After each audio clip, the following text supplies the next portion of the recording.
Saludos hermanos y hermanas en este día, noche, mañana, según la hora en que estés escuchando y viendo este, esta reflexión. Quiero invitarle a que juntos invoquemos el Espíritu Santo para que sea Él quien guíe esta breve reflexión acerca de su persona, el Espíritu Santo. En el nombre del Padre, del Hijo y del Espíritu Santo. Amén.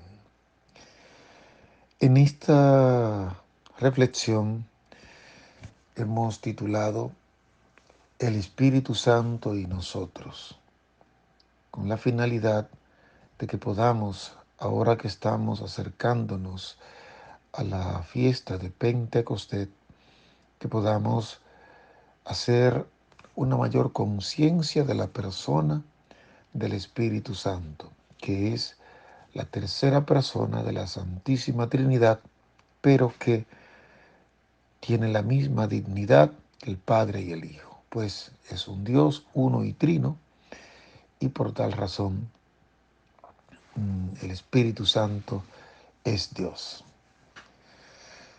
¿Por qué y para qué pedimos el Espíritu Santo? Una de las maravillas del bautismo es que nos hace templos del Espíritu Santo. Al ser bautizados, recibimos el Espíritu Santo y en su plenitud sus dones. De igual manera, los frutos se van suscitando en cada uno de nosotros conforme el Espíritu nos lo va dando. Pero generalmente lo mantenemos dormido y no le dejamos hacer aquello que le pedimos que haga en nosotros, al Espíritu Santo. Pablo nos dice en la primera carta a los Corintios, capítulo 6, del 19 al 20, ¿no saben que su cuerpo es templo del Espíritu Santo que han recibido de Dios y que está en ustedes? Ya no se pertenecen a sí mismos. Ustedes han sido comprados a un precio muy alto. Procuren, pues, que sus cuerpos sirvan a la gloria de Dios. El Espíritu Santo es el gran desconocido.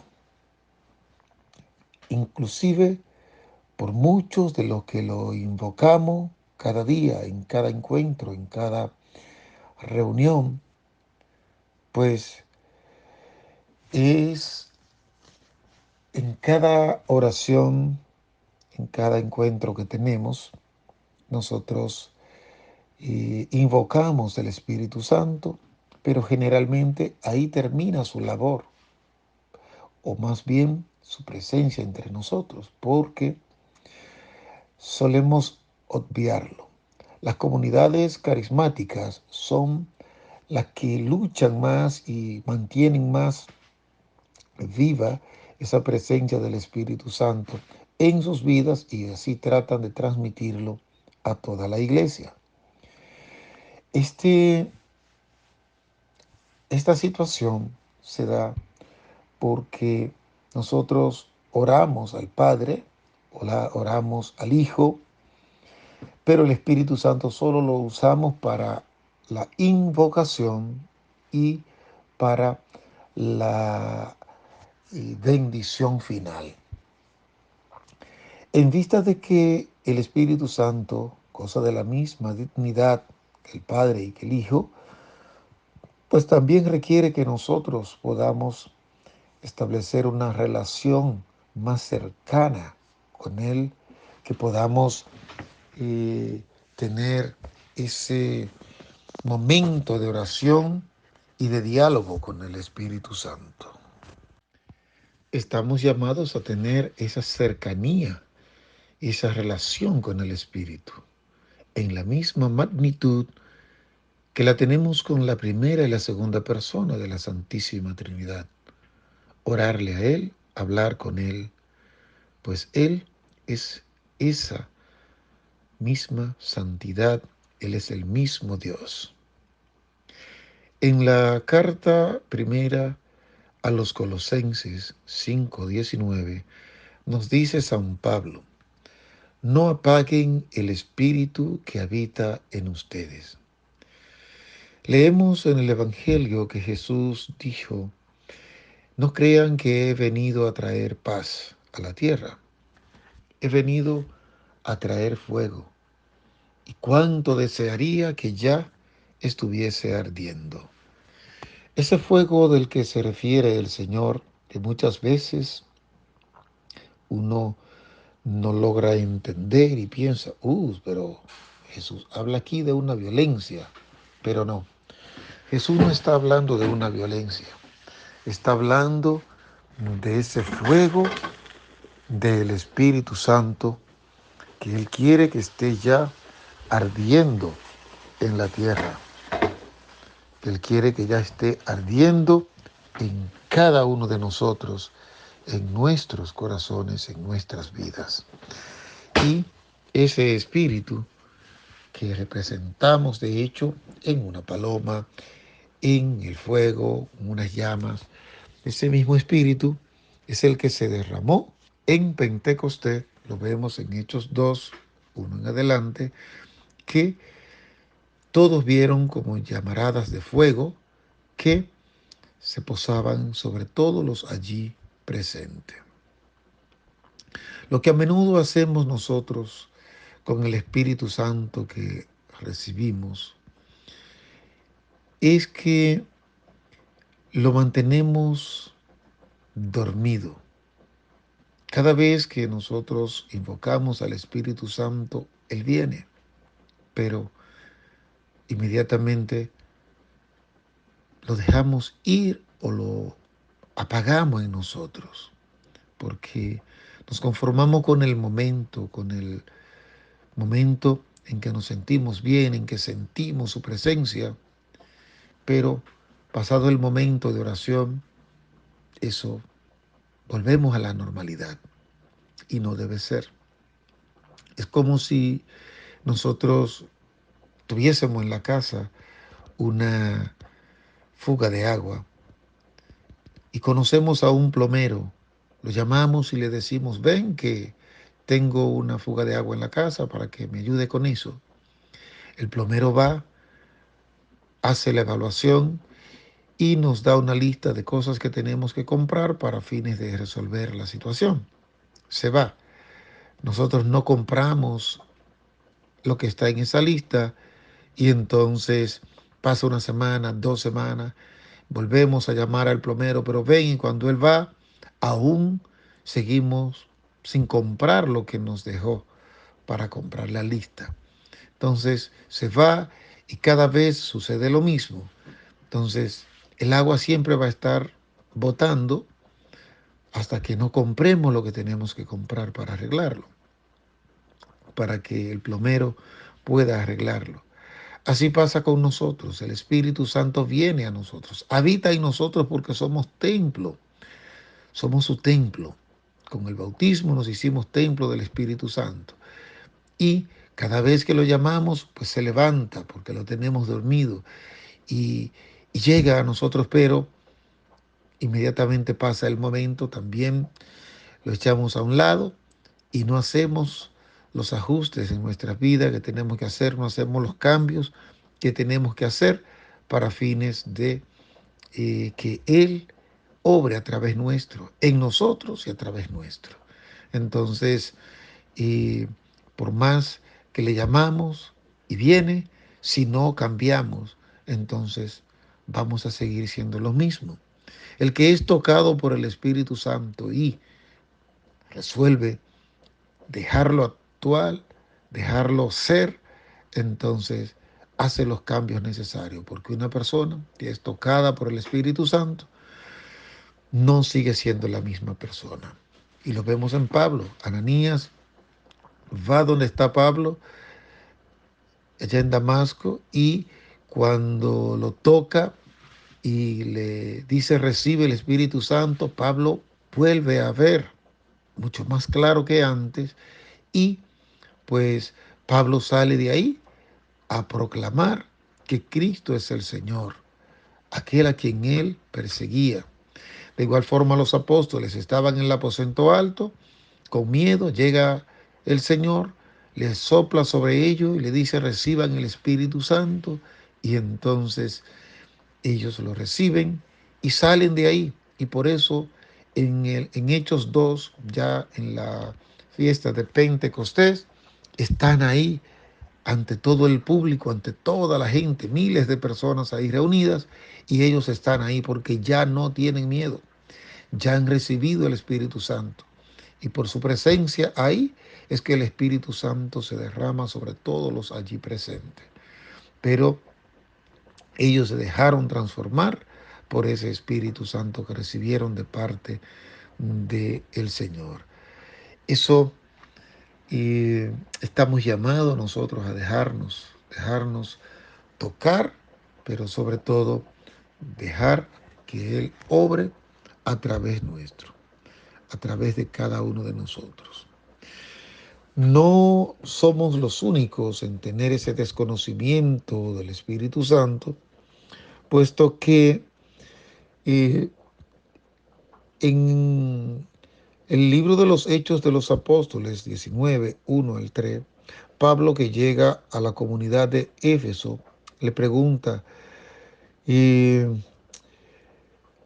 ¿ustedes recibieron el Espíritu Santo cuando creyeron?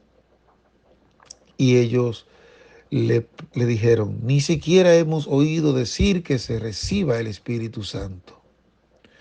Pablo les pregunta, ¿y entonces qué bautismo han recibido?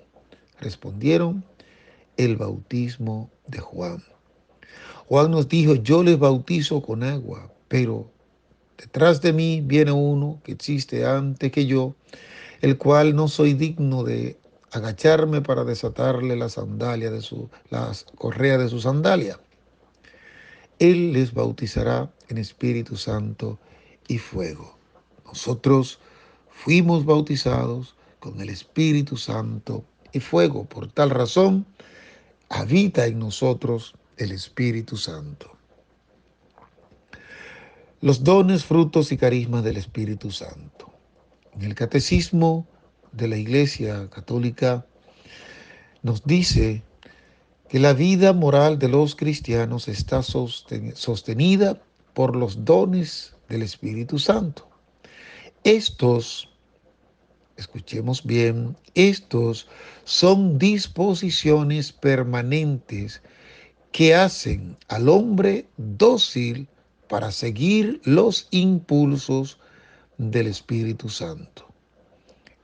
Estos son disposiciones permanentes que hacen al hombre dócil para seguir los impulsos del Espíritu Santo, es decir, para dejarse guiar por Él, para dejar que el Espíritu Santo sea quien obre en nuestras vidas, sea quien llene todo nuestro ser y sea Él quien nos guíe en todo lo que hemos de hacer, sea el Espíritu Santo quien nos guíe. Los frutos del Espíritu son perfecciones que forma en nosotros el Espíritu Santo como primicias de la gloria eterna, como primicia de la gloria eterna. Eso significa que cada uno de esos frutos del Espíritu Santo eh, nos da ese gozo. Y de hecho, uno de ellos es eso, gozo, caridad, paz, gozo, paciencia, longanimidad, bondad, benignidad, mansedumbre, fidelidad, modestia, continencia, castidad. Todos estos son frutos del Espíritu Santo. Podemos encontrarlos en la carta a los Gálatas 5:22. Y para que veamos lo que es vivir en el Espíritu, dejándonos guiar por el Espíritu, y lo que es vivir en la carne, pidiendo al Espíritu Santo que venga, pero luego no dejarlo actuar en nosotros. Vamos a ver lo que nos dice el apóstol San Pablo en la carta a los Romanos capítulo 8 del 2 al 13. En Cristo Jesús, la ley del Espíritu de vida te ha liberado de la ley del pecado y de la muerte. Esto no lo podía hacer la ley, por cuanto la carne era débil y no le respondía. Dios entonces quiso que su propio Hijo llevara esa carne pecadora. Lo envió para enfrentar el pecado y condenó el pecado en esa carne. Así, en adelante, la perfección que buscaba la ley había de realizarse en los que no andamos por los caminos de la carne, sino por los del Espíritu. Los que viven según la carne no piensan más que carne, y los que viven según el Espíritu buscan las cosas del Espíritu.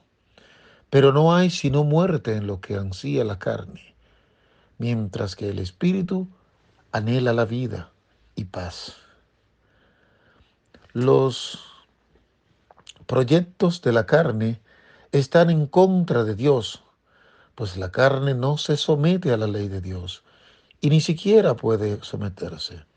Por eso, los que viven según la carne no pueden agradar a Dios.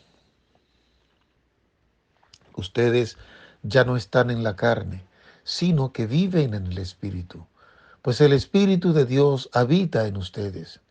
Si alguno no tuviera el Espíritu de Cristo, éste no le pertenecería. Pero Cristo está en ustedes, y aunque el cuerpo lleve en sí la muerte a consecuencia del pecado, el Espíritu es vida por haber sido santificado. Y si el Espíritu de aquel que resucitó a Cristo de entre los muertos está en ustedes, el mismo que resucitó a Jesús de entre los muertos dará también vida a sus cuerpos mortales por medio de su Espíritu que habita en ustedes. Entonces, hermanos, no vivamos según la carne, pues no le debemos nada. Si viven según la carne, necesariamente morirán. Más bien, den muerte a las obras del cuerpo mediante el Espíritu y vivirán. Palabra de Dios, te alabamos, Señor.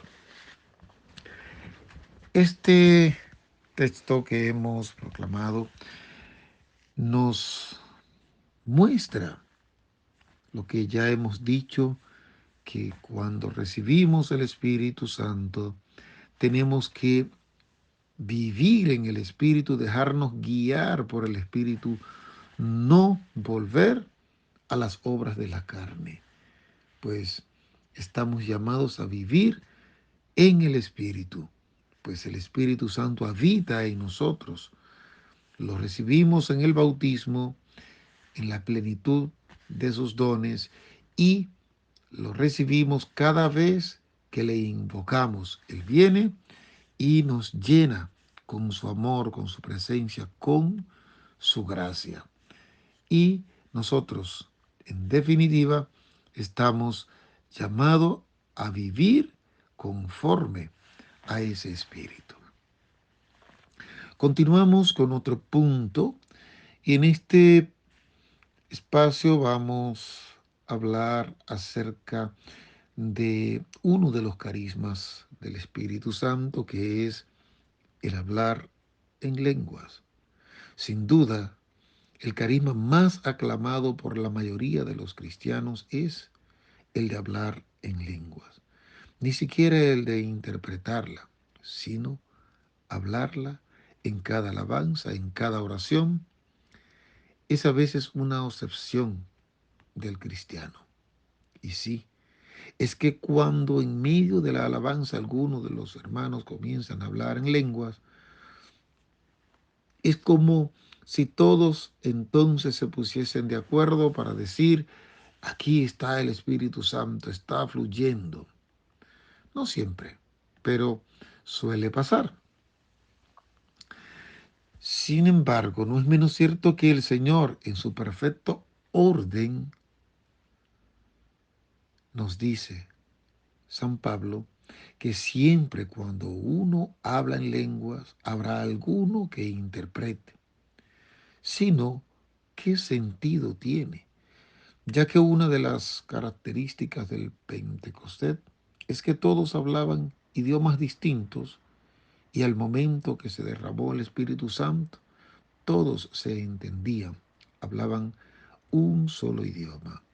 Quiero hacer un paralelismo entre lo que es lo que fue la Torre de Babel y lo que fue el Pentecostés. En la Torre de Babel todos estaban reunidos, hablaban un mismo idioma y decidieron construir una torre que llegase hasta el cielo. Y ellos llega un momento en que dice que el Señor confundió sus lenguas.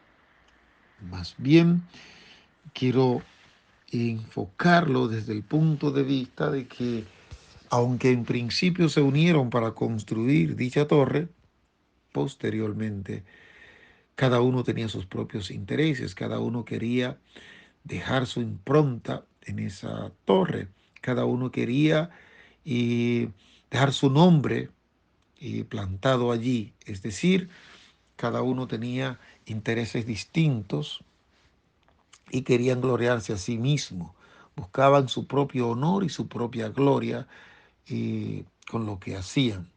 Y es por ello que el desacuerdo lo desunió y entonces no continuaron esta construcción. Pero eso lo vemos en el capítulo 11 del libro de Génesis. Pero vemos en Hechos 2 cómo entonces en Pentecostés estaban reunidos allí mucha gente. Dicen que habían pardos, habían medos, habían árabes, habían cretenses, habían judíos, habían de todas lenguas, muchísimas lenguas distintas, hablaban lenguas distintas. Pero al momento que el Espíritu Santo se derrama sobre ellos, se posa sobre ellos, todos comienzan a alabar y bendecir al Señor en un solo idioma, es decir, todos se entendían. De hecho, la gente decía, pero ¿cómo es posible que lo escuchamos hablar en nuestras propias lenguas? Los entendemos. Y hay cretenses, hay judíos, hay pardos, hay medos, hay árabes, en fin. Pero todos se entendían. ¿Por qué? Porque estaban todos con una misma eh, mentalidad, todo con un mismo objetivo, glorificar a Dios, unidos en el amor. Y ese, precisamente, el lenguaje del amor, es el lenguaje, es la lengua del cristiano. Ha de ser el lenguaje que debe hablar el cristiano. Es el lenguaje universal del amor incondicional a todos, en todo momento, no importa quién, ni de dónde, qué raza, lengua, color, etnia, no importa, es el amor. Amar, de hecho, es un mandamiento, nos dice Juan, ámense los unos a los otros, ámense los unos a los otros, nos dice Juan en su carta, y el mismo Señor nos dice que todos sean uno, es decir, que la unidad, el amor expresado en cada uno y para todos y guiados, movido, impulsado por el Espíritu Santo, debe ser el lenguaje de cada cristiano. Esa es sin duda la mayor virtud, el carisma mejor que podemos nosotros poner en práctica bajo la guía y la acción de el Espíritu Santo. Llamados todos a que esto podamos ponerlo verdaderamente en práctica. El amor que debe existir entre uno y otro. Pero el Espíritu Santo, el poder del Espíritu Santo, solo se va a manifestar en mí cuando yo le dé una total y constante apertura en mi vida y todo mi ser. Eso significa que no es solo cuando estoy en mi grupo de oración, en la Eucaristía, en algún momento en que estamos orando, sino que debe ser siempre en virtud de esa permanente unción y manifestación del Espíritu en mí. Voy a darme cuenta que se me manifiesta, que se manifiesta especialmente en el lenguaje del amor. Por tanto, todas mis acciones y palabras van a estar guiadas por la acción del Espíritu Santo. Un claro ejemplo de este vivir bajo la guía y la acción del Espíritu Santo son los discípulos que estaban reunidos en el aposento alto allí y por el miedo estaban encerrados, pero al momento de que reciben el Espíritu Santo salen a la gente y allí están reunidos ante mucha gente. También podemos ver a María, nuestra Madre María, quien al el Espíritu Santo cubrirla con sus sombras y llenarse del Espíritu Santo, no se queda allí. Pudo haber dicho, no, me quedo tranquila, voy a dar a luz al Hijo de Dios, en fin, sino que se marcha hacia las montañas de Judea, donde está su parienta Isabel, quien el ángel le había dicho que estaba de 6 meses de embarazo. Nos toca a cada uno de nosotros, bajo la acción del Espíritu Santo, ponernos en movimiento, ponernos en movimiento.